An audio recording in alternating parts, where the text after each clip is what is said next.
Like most black people, I am prone to extremely dry skin and hair. When I was younger, one of the most biting insults you could call someone or be called yourself was ashy. Much like the tactful and fleeting gesture to the mouth when a friend has something in their teeth or toilet paper stuck to their shoe, one was obligated to discreetly make a friend aware of their signature matte gray degradation.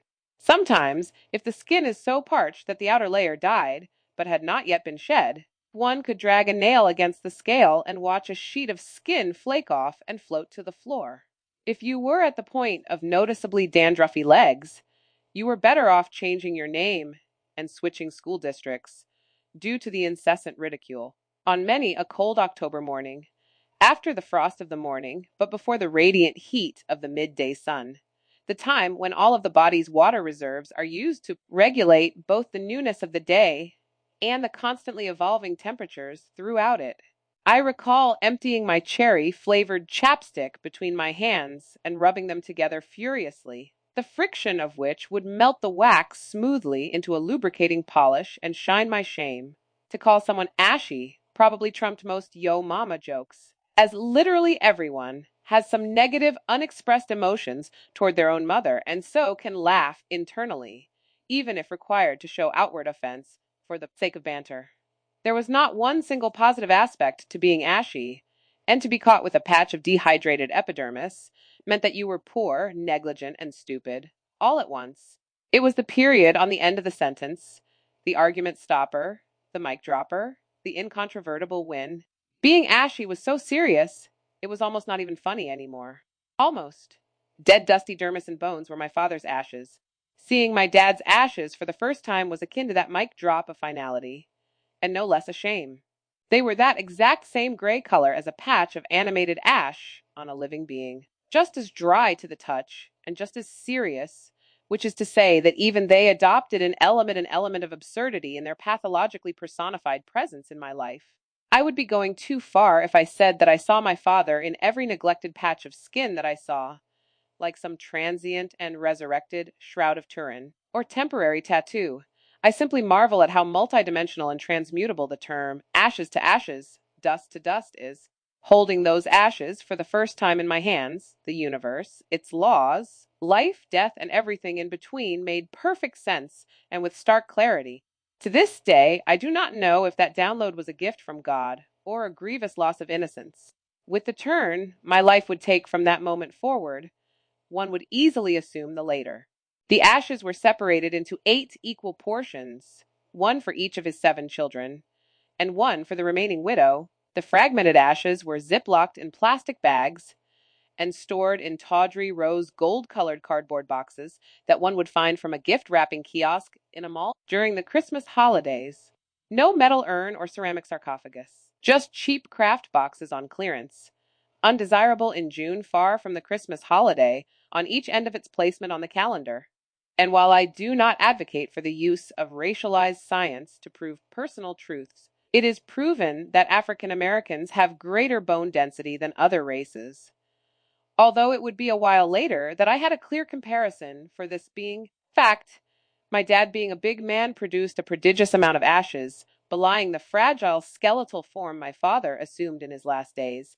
I was fascinated by the ashes and would marvel at their inconsistency, dipping my finger and periodically watching the heavy particles fall away before blowing the fine dust into the air and watching it dissipate or licking it suspiciously. I would thumb through and pick up bigger pieces of bone, wondering what part of the body it belonged to and why it had not disintegrated further. Was it made of harder stuff? Was the heat unevenly distributed in the furnace, leaving these bits less cooked down to dust? I remember finding a nail in my ashes and was furious, thinking that they had burned him and the coffin, with this being an offending nail therein.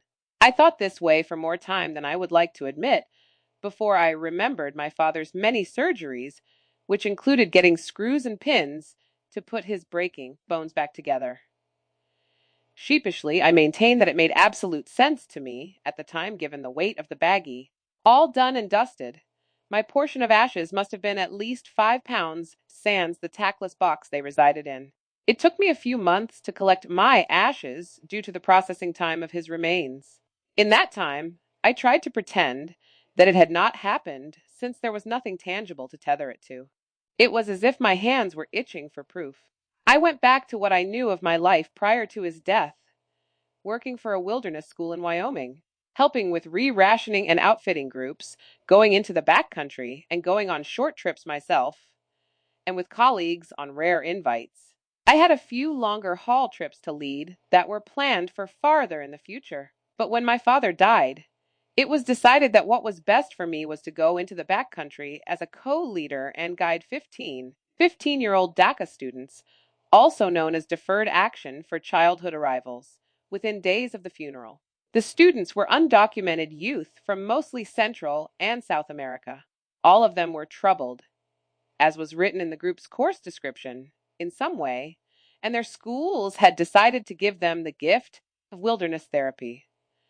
Do not mistake me, I empathize completely with the plight of these home soil turmoil torn youth. I am also a huge advocate of the healing power of nature. In fact, it may be the only pure and true therapy there is. A nurturing nature nurtures the nature, I say. But nonetheless, I felt that there was something colonizing about deciding what was best for the students in terms of a corrective experience.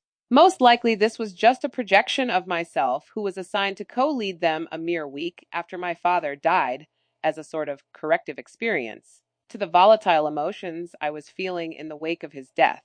Like myself, all of the students held deep trauma wounds, including but not limited to rape, prostitution, trafficking, and murder, one in self defense, and one in gang related initiatory violence. I started to think of healing in terms of depth of wilderness versus time in the wilderness needed to heal the pain. Do we need to go deeper or stay longer to heal? What is the nectar sweet nexus of correlation? How long is long? How deep is deep? To tether me responsibly to the lives of anyone, especially these kids, I felt was unconscionable. Then again, they were not aware of the degree of self negation I held after my dad's death. For me to be made responsible for young lives gave new meaning to the term wilderness therapy, when I felt that my own hung so fragilely in the balance.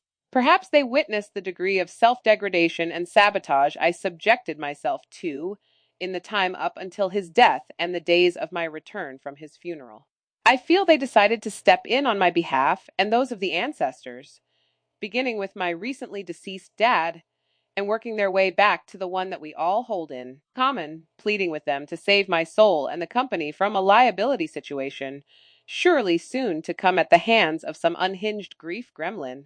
I gave over to the benefit of the doubt and submitted to someone else's care, since I could not muster any of my own, all the while knowing that no one knew what to do with me, and were scared of any possible emotional fallout that might occur in day to day operations at the office headquarters. I kept telling myself no one really cared enough to want to be a sounding board or container for my pain. I did not know anyone there well enough to expect that either. And so, like so many times in my life before, in times of either subversion or ill circumstance, there were clandestine meetings with me as an agenda item, a problem to be solved. Having been discarded to the deep wilderness, I reemerged with both victory and vitriol. I had survived. I suppose I had wanted to after all.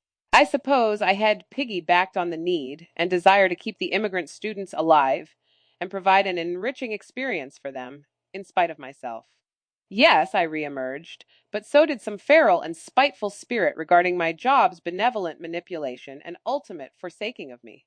I spoke with the branch manager there about a change to another branch location, this time in Mexico, the spiteful spirit one.